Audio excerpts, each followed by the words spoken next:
ये तेल हमने चढ़ा दिया है कढ़ाई में। बनाने जा रहे हैं लेमन राइस।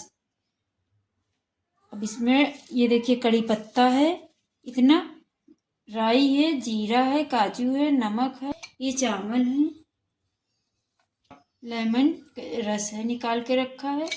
और ये देखिए इसमें डाल देंगे कड़ी पत्ता, जीरा, और इसी में कड़ी पत्ता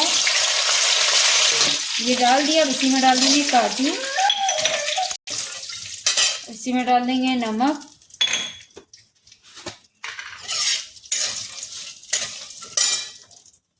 काजू फ्राई हो जाए।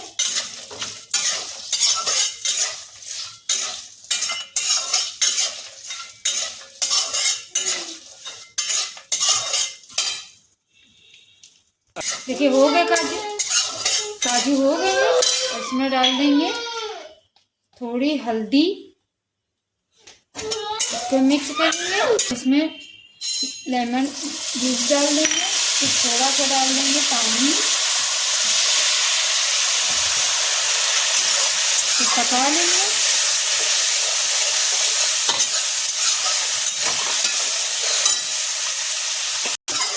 अब इसमें डाल देंगे राई,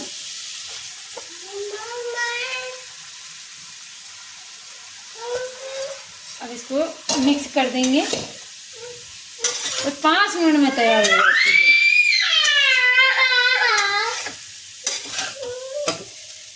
ये देखिए अच्छे से, ये देखिए बन के बस तैयार हो गई। थोड़ा सा और इसको मिक्स कर लेंगे, बस बन के तैयार हो गई। ये देखिए लेमन राइस बन के तैयार हो गया है।